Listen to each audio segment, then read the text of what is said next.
Hey everyone, Regal Reviews here. It is White Rice Wednesday, which means time for my Survivor recap. So to recap tonight, Jeannie is pissed that Brad is gone, and it sucks when somebody from your alliance gets in home because then you have that mindset like, oh, I'm on the bottom, which it's not really a mindset. She is on the bottom now, so it's just like scrambling now. See, like you don't trust anybody. Like, who can I trust at this point? We learned that Shan played JD because we saw Shan made JD give her his advantage because he was withholding information from her, where Shan was actually withholding information from JD about Brad. So, yeah, fascinating. He did get his advantage back though, which I was shocked. I was like, why won't you just keep that thing? So we did get a reward challenge. I didn't think we'd be getting those this season, but the reward challenge they had to they had to throw a ball under a beam and then land it on. Well, basically they had to throw a ball up in the air and it had to go down this ramp. But while it's going down the ramp, you got to go through these obstacles and you have to be able to get on the other side before the ball drops, or else you have to go back to the start. So then they have to crawl under a beam, and then they have to land the balls on a perch. So the first team that wins gets an expert survivalist. They get to come and teach them, like, how to survive on the island. Second place gets a piece of fish, and it ends up being green that comes in first and yellow that comes in second, and blue comes in last. So technically they lost their first challenge, even though it wasn't immunity. But Heather, oh my god, I mean, she really sucked in this challenge. But I give her credit. Anybody, I'm sure a lot of us, if we were in her shoes, we would have just given up. But she just kept going. She kept trying. I mean, I give her major props for that. And then, when you lose and you feel like you made the team lose, and even in the cases where you don't feel like, when you are the cause that your team loses, that's very defeating. And you feel like, oh my god, I could be the one sent home next. I mean, when it's a reward challenge, that's not the case. But, she's feeling pretty down. So it was really it was really nice to see her team gather together and pick her back up. And yeah, it was really nice when they could, when tribe members could put their differences aside and you'll be there when it matters.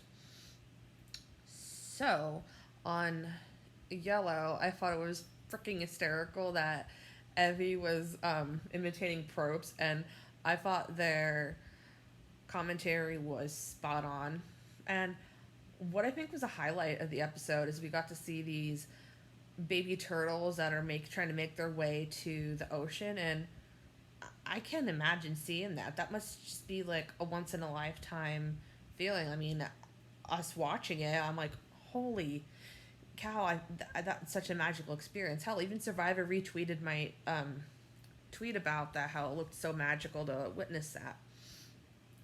So on green, the experts giving them tips how to survive, how to climb a tree, because I bet you like none of us would be able to climb a tree. I mean, the only one who we all know who could climb a tree is Tony.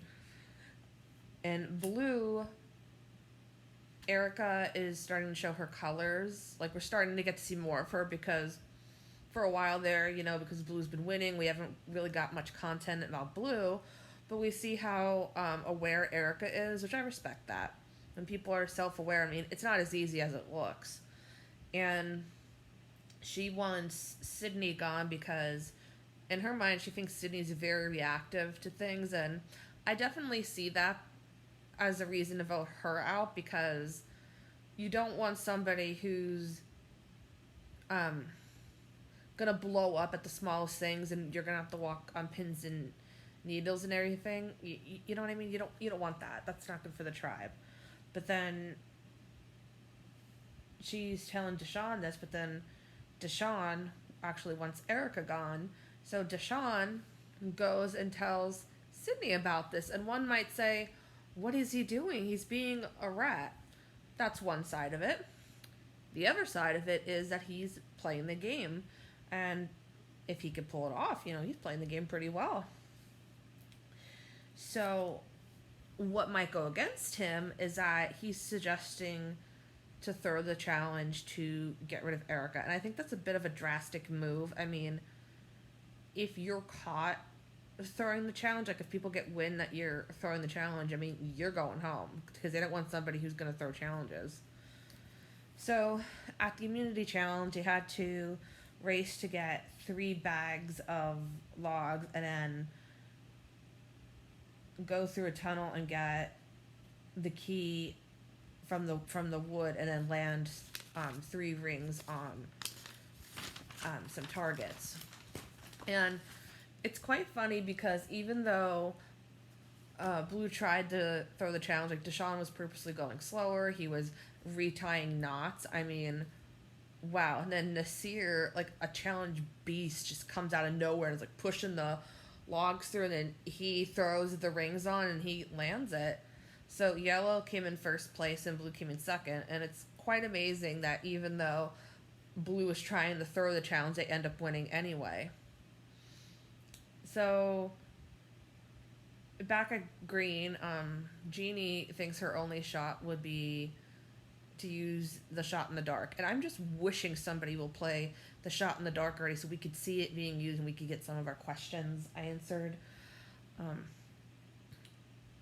Shan wants to rework Jeannie in the sense that she wants to make sure that she won't use the shot in the dark, and then I gotta give Shan credit, she is playing the game. She actually convinced JD to give his advantage back to Shan. I'm like, that is a stupid move. You just got that back. I'm thinking, oh, he's smart in a sense because she tried to convince him to leave the advantage back at tribal, which nobody in their right mind would ever leave an advantage or an idol back at when they're going at camp when they're going to tribal. But she manages to convince him to give the advantage back to her, and I'm like, who's this? And like I said last week, who's to say Shan's not going to keep that for herself? Because unless it says it on the bottom that you can't yield it to somebody else, that advantage technically is Shan's. She doesn't have to give that back. So you get to tribal, and the shot in the dark is brought up, like should Jeannie use that or not, and JD's trying to give another story like why he should stay here, and I'm like, it's a bit too early in the game to get in the sob stories, because if you give a sob story too early, they're going to want to get you out, because they don't want somebody with a big sob story to go to the end. You save the sob stories for when you're in the final 3. And it ended up being JD that got sent home, and rightfully so. I mean, JD was out there to play. He was definitely playing the game. Nobody's questioning that at all. But he was playing too hard, too fast. And the fact that he gave Shan his advantage not once but twice, I'm like he deserves to go home. I hope JD, gets to come back again. Nothing personally against him. I think he's very likable and very lovable. I think, a lot of people like JD, so I'm hoping his story about what Survivor means to him inspires Survivor fans out there, and hopefully his journey on Survivor can inspire other people. So yeah, looks like next week there's going to be some idol hunting and some advantage finding from Jeannie. Well, Jeannie in the previews for next week's shows that she's going to find an advantage, but it cut away too quick, so yeah. And people, it's so funny how people are intimidated by an all-girls alliance, because I was wondering when that was going to come up again, and somebody brings it up in the previews for next week saying that I'm concerned that the girls have the numbers. I'm like, what's so intimidating about the girls having the numbers? Anytime somebody hears an all-girls alliance, we got to get them out immediately. We got to have the numbers. I'm like, So I hope you guys enjoyed tonight's Survivor. If you want to check out Survivor, it is on Wednesdays, 8 p.m. on CBS, and it is also on Paramount Plus. And until next time, stay regal.